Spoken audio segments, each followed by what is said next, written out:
ടൊവിനോ തോമസ് നായകനായി ജിതിൻ ലാൽ സംവിധാനം ചെയ്ത അജയൻ്റെ രണ്ടാം മോഷണം എന്ന ചിത്രത്തിൻ്റെ ആദ്യ ഷോ കണ്ടിറങ്ങിയിരിക്കുകയാണ്. അപ്പോൾ ചിത്രത്തെക്കുറിച്ച് പറയാനുള്ളത്, മലയാള സിനിമയെ സംബന്ധിച്ചിടത്തോളം നമ്മൾ ആ ഒരു ഇൻഡസ്ട്രി എടുത്ത് നോക്കുകയാണെങ്കിൽ ഒരു വലിയ അപ്ലിഫ്റ്റ്മെൻ്റ് ആയിട്ട് തന്നെ ഈ സിനിമ മാറും എന്നുള്ളതാണ് ഒരു പ്രേക്ഷകൻ എന്ന രീതിയിൽ എനിക്ക് ഫീൽ ചെയ്തത്. 30 കോടി ബഡ്ജറ്റ് ഈ സിനിമയിലുണ്ടെന്ന് ചിത്രത്തിൻ്റെ അണിയറ പ്രവർത്തകർ പറഞ്ഞിരുന്നു. അത് 30 കോടി സ്ക്രീനിൽ കാണാനുണ്ട് എന്നുള്ളതാണ്. കാരണം എടുത്തു പറയേണ്ടത്, വലിയ ബഡ്ജറ്റിലൊക്കെ റിലീസാകുന്ന സിനിമകളുടെയൊക്കെ ക്വാളിറ്റി പലപ്പോഴും സംശയിക്കപ്പെടുന്ന ഈ കാലത്തിലാണ് 30 കോടി സ്ക്രീനിലുണ്ട് എന്നുള്ളൊരു സാറ്റിസ്ഫാക്ഷനിൽ പുറത്തിറങ്ങി വരുന്ന ഒരു പ്രേക്ഷകനായി ഞാൻ മാറുന്നത് എന്നുള്ളത് തന്നെയാണ് ഈ ചിത്രത്തെ സംബന്ധിച്ചിടത്തോളം ആദ്യത്തെ ഒരു പ്രധാനപ്പെട്ട ഒരു പോസിറ്റീവായിട്ട് പറയാൻ തോന്നിയത്. സിനിമയെ സംബന്ധിച്ചിടത്തോളം പറയാനാണെങ്കിൽ 3Dയിൽ ഈ സിനിമ ആദ്യം 2Dയിൽ ഷൂട്ട് ചെയ്യുന്നു, അത് 3Dയിലേക്ക് കൺവേർട്ട് ചെയ്യുന്നു.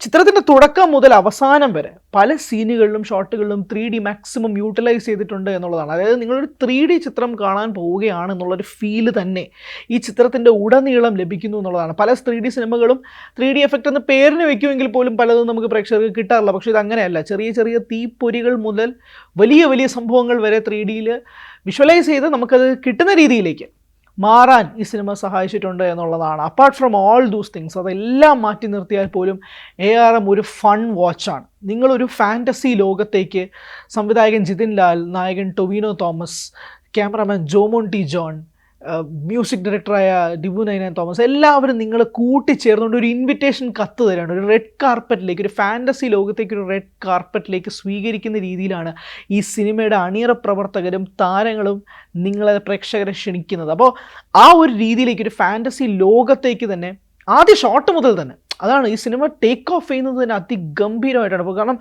ഒരു ക്യാരക്ടറൈസേഷൻ, ടൊവിനോയിലെ 3 കഥാപാത്രങ്ങളിൽ ഒന്നായ കുഞ്ഞിക്കേളുവിൽ ഈ സിനിമ ആരംഭിക്കുകയാണ്. ആ കുഞ്ഞിക്കേളുവിടെ ഒരു ഇൻട്രൊഡക്ഷൻ സീൻ തന്നെ അതിഗംഭീരമായി തിയേറ്ററിൽ വർക്കൗട്ടായിട്ടുണ്ട് എന്നുള്ളത് സംബന്ധിച്ചാണ്.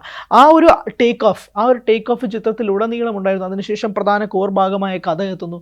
കഥാപരമായിട്ടുണ്ടെങ്കിൽ പോലും ഇതിനകത്ത് ലാഗോ എഴുപ്പിക്കുന്ന തരത്തിൽ ഒന്നും മാറാതെ അത്രയും ഇൻഡൾജിങ് ആയിട്ട് സ്ക്രീൻ പ്ലേ മുന്നോട്ട് കൊണ്ടുപോകുന്നു എന്നുള്ളതാണ്. 2.5 മണിക്കൂറാണ് ചിത്രത്തിൻ്റെ ദൈർഘ്യം. കൃത്യമായി ഒരു 2.5 hours കൃത്യം കണക്ക് വെച്ചെടുത്ത് ഒരു അളന്ന് തൂക്കിയെടുത്ത് നോക്കിയാൽ പോലും ഗംഭീരമായ രീതിയിൽ അതിൻ്റെ തിരക്കഥ വർക്കൗട്ട് ആയിട്ടുണ്ടെന്നുള്ളതാണ്. ഒരു സമയം പോലും ഫോൺ എടുത്ത് നോക്കാനോ അങ്ങനെ മറ്റ് ഡിസ്ട്രാക്ഷൻസിലേക്കൊന്നും പോകാതെ തന്നെ സിനിമ പ്രേക്ഷകനെ പിടിച്ചെടുത്തുന്നുണ്ട് എന്നുള്ളത് പ്രധാനപ്പെട്ട വസ്തുതയാണ്. ഓരോരോ സെഗ്മെൻറ്റിലേക്ക് തന്നെ നമുക്ക് മാറണം. ഒന്ന്, പെർഫോമൻസ് വൈസ് ടൊവിനോയുടെ കരിയർ ബെസ്റ്റ് പെർഫോമൻസ് അജയൻ്റെ രണ്ടാം മോഷണം എന്ന സിനിമയിൽ കാണാൻ സാധിക്കും. 3 കഥാപാത്രങ്ങൾ, അജയൻ, മണിയൻ, കുഞ്ഞിക്കേളു എന്നീ 3 കഥാപാത്രങ്ങളായി ടൊവിനോ എത്തുമ്പോൾ 3നും കൃത്യമായ ഡിഫറൻസിയേഷനോടുകൂടി തന്നെ ടൊവിനോ ചിത്രത്തിൽ അഭിനയിച്ചിട്ടുണ്ട്. പലർക്കും ഈ സിനിമയെക്കുറിച്ച് 2 അഭിപ്രായങ്ങൾ ഉണ്ടായിരിക്കാം. ചിലർക്ക് ഇതൊരു മടുപ്പിക്കുന്ന സിനിമയായിട്ട് മാറിയേക്കാം, ചിലർക്ക് ഇതൊരു ഗംഭീരം അനുഭവമായി മാറിയേക്കാം. എനിക്ക് വിഷ്വലിയും സൗണ്ടിലും ഗംഭീരമായ ഒരു അനുഭവം കിട്ടിയൊരു എക്സ്പീരിയൻസ് നൽകിയൊരു സിനിമയാണ്. പക്ഷേ ഒരു കാര്യം പറയാനുള്ളത്, ടൊവിനോയുടെ പ്രകടനത്തെക്കുറിച്ച്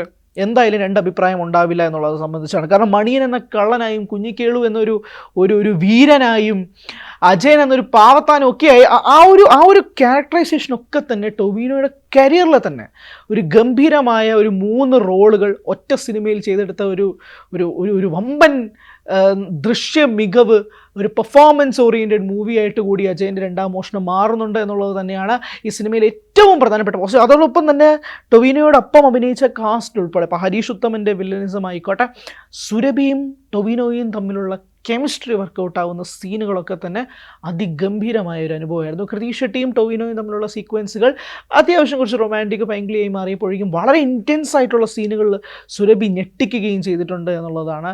രോഹിണിയുടെ കഥാപാത്രമായിക്കോട്ടെ, അജു വർഗീസ്, ബേസിൽ ജോസഫ് തുടങ്ങിയവരൊക്കെ വരുന്നുണ്ട് സിനിമയിൽ. ഇവരെല്ലാവരും ഇവരുടെ പെർഫോമൻസ് നീറ്റ്ലി റിട്ടൺ ആയിരുന്നു, നീറ്റ്ലി അവർ കൈകാര്യം ചെയ്തിട്ടുമുണ്ട് എന്നുള്ളത് തന്നെയാണ് നമ്മുടെ സിനിമയിൽ കാണുമ്പോൾ, നമ്മുടെ അഭിനേതാക്കൾ നന്നായിട്ട് പെർഫോം ചെയ്യുന്നത് കാണുമ്പോഴുള്ള ഒരു സന്തോഷം ഈ സിനിമയിൽ ഉണ്ടായിരുന്നു എന്നുള്ളതാണ്. ആൻഡ് ഡെബ്യൂട്ടൻ ജിതിൻ ലാലിനെ സംബന്ധിച്ചിടത്തോളം അദ്ദേഹം ബേസിൽ ജോസഫിൻ്റെ അസിസ്റ്റൻ്റ് ആയിരുന്നു. ബേസിൽ തന്നെ പറഞ്ഞിട്ടുണ്ട്, ആദ്യം തന്നെ ഈ സിനിമ എടുത്ത് വെക്കേണ്ട കാര്യമുണ്ടോ എന്നുള്ള ചോദ്യം ജിതിൻ ലാലിന് മുന്നോട്ട് വെച്ചിട്ടുണ്ട്. പക്ഷേ ഞാൻ ഈ സിനിമ തന്നെ ചെയ്യുമെന്ന് അദ്ദേഹം മുന്നോട്ട് പോയിട്ടുണ്ടായിരുന്നു. ആ വാക്കിന് 100% നീതി പുലർത്തുന്ന രീതിയിൽ ഒരു തരത്തിൽ നമുക്കിതൊരു ഡെബ്യൂട്ടൻ ഡയറക്ടറാണ് ചെയ്തെന്നുള്ള ഫീല് തോന്നിക്കാതെ ഗംഭീരമായ രീതിയിൽ ഓരോ ഷോട്ടുകളും അദ്ദേഹം എടുത്തു വെച്ചിട്ടുണ്ട് എന്നുള്ളത് തന്നെയാണ്. ജോമോൻ ടി ജോണിൻ്റെ ഗംഭീരമായ ക്യാമറ വർക്കും പ്രത്യേകിച്ച് ഫൈറ്റ് സീക്വൻസസിലായിക്കോട്ടെ, അല്ലെങ്കിൽ ഒരു 1-on-1 കോൺവെർസേഷൻ നടക്കുന്ന സമയത്തൊക്കെ തന്നെ അദ്ദേഹത്തിൻ്റെ മികവ്, അദ്ദേഹത്തിൻ്റെ ഒരു എക്സ്പീരിയൻസ് ഒക്കെ തന്നെ ഓരോ ഫ്രെയിമിലും നിറഞ്ഞു നിൽക്കുന്നതായിരുന്നു. എടുത്തു പറയേണ്ടത് ഇതിൻ്റെ VFX ഡിപ്പാർട്ട്മെൻറ്റ് തന്നെയാണ്. VFX ഡിപ്പാർട്ട്മെൻറ്റ് 3D കൈകാര്യം ചെയ്തിരിക്കുന്നവരൊക്കെ തന്നെ ഇതിനകത്ത് സ്റ്റെല്ലർ വർക്ക് ചെയ്തിട്ടുണ്ട്. അത്ര ഗംഭീരമായിരുന്നു എന്ന് എടുത്ത് സൂചിപ്പിക്കണം. പ്രത്യേകിച്ച് വെള്ളച്ചാട്ടത്തിലെ സീക്വൻസസ് ഉണ്ട്, 3Dയിൽ തന്നെ കുറേ അധികം സീക്വൻസസ് ഉണ്ട്. അതെല്ലാം തന്നെ വളരെ അപ്പീലിംഗ് ആയിട്ടൊരു വലിയ ഒരു തിയേറ്റർ സ്ക്രീനിൽ നിന്ന് കാണുമ്പോഴേക്കും പ്രേക്ഷകന് ഓരോ ഇഞ്ചും കിട്ടുന്ന രീതിയിലേക്ക് കാര്യങ്ങൾ മാറുന്നുണ്ട് എന്നുള്ളത് തന്നെയാണ് ഈ സിനിമയെ സംബന്ധിച്ചിടത്തോളം ഒരു ഉള്ളു നിറഞ്ഞൊരു മനസ്സ് മുഴുവൻ നിറഞ്ഞുകൊണ്ട് തിയേറ്ററിൽ നിന്ന് പുറത്തിറങ്ങാൻ സാധിക്കുന്നത്. ആൻഡ് ഡിബു നൈനാൻ തോമസിൻ്റെ മ്യൂസിക്, പ്രത്യേകിച്ച് BGM ഒക്കെ സീൻസിനെ എലിവേറ്റ് ചെയ്യിപ്പിക്കുന്ന തരത്തിലേക്ക് പല സീക്വൻസുകളിലും മാറിയിട്ടുണ്ട് എന്നുള്ളതാണ്. പല സീക്വൻസുകളെയും ഒന്ന് അപ്ലിഫ്റ്റ് ചെയ്യാനായിട്ട് അദ്ദേഹത്തിൻ്റെ BGMന് സാധിച്ചിട്ടുണ്ട്. പ്രത്യേകിച്ച് ക്ലൈമാക്സ് പോർഷൻസ് ഒക്കെ അതിഗംഭീരമായി വർക്കൗട്ട് ആയിട്ടുണ്ട്.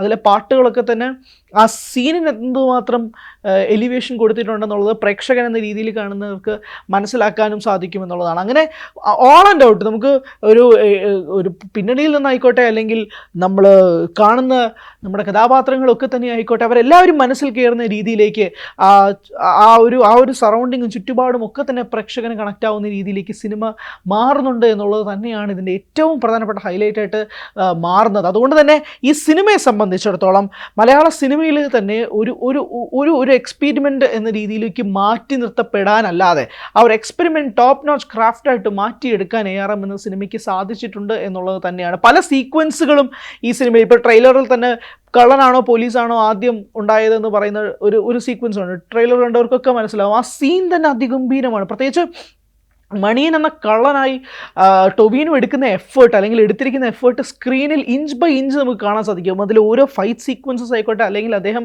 ഫേഷ്യൽ എക്സ്പ്രഷൻസിലും ബോഡി ലാംഗ്വേജസിലും ഒക്കെ വരുത്തുന്ന മാറ്റങ്ങളൊക്കെ തന്നെ അത് വളരെ ഹൈ ആയി അദ്ദേഹം പെർഫോം ചെയ്യുന്നതൊക്കെ തന്നെ സ്ക്രീനിൽ ഡെലിവറായി ഇത് പ്രേക്ഷകന് കിട്ടുന്നുണ്ട്. ആ ഒരു രീതിയിലേക്ക് തന്നെ പ്രേക്ഷകനെ മാറ്റുന്ന രീതിയിലേക്ക് കഥാപാത്രം തന്നെ മാറുന്നുണ്ട്. അദ്ദേഹത്തിന് 3 റോളുകളും അദ്ദേഹം ഗംഭീരമായി തന്നെ ഈ സിനിമയിലകത്ത് അവതരിപ്പിച്ചിട്ടുണ്ട്. ഗംഭീരമായി തന്നെ മൊത്തത്തിൽ വർക്കൗട്ട് ആയിട്ടുണ്ട് എന്നുള്ളത് തന്നെയാണ് ഈ സിനിമയെ സംബന്ധിച്ചിടത്തോളം പറയാനുള്ളത്. അതുകൊണ്ട് തന്നെ ഒരു സന്തോഷമാണ് ഉള്ളിൽ നിന്ന്. നമ്മൾ വലിയ പ്രതീക്ഷയോടെ, സാധാരണയായി വലിയ പ്രതീക്ഷയോടെ തിയേറ്ററുകളിലേക്ക് പോകുന്ന സിനിമകൾ മൂക്കുകുത്തി വീഴുന്ന കാഴ്ചകളൊക്കെ ഉണ്ടായിട്ടുണ്ട്. പലരും നിരാശയോടെ തിയേറ്ററിൽ നിന്ന് ഇറങ്ങി വരുന്ന ഒരു കാഴ്ചയും ഉണ്ടായിട്ടുണ്ട്. പക്ഷേ ഇത്തവണ അങ്ങനെയല്ല.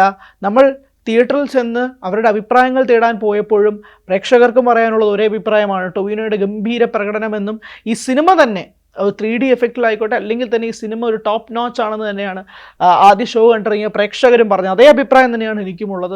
അത്രമേൽ ഗംഭീരമായ ഒരു സിനിമയായിരുന്നു.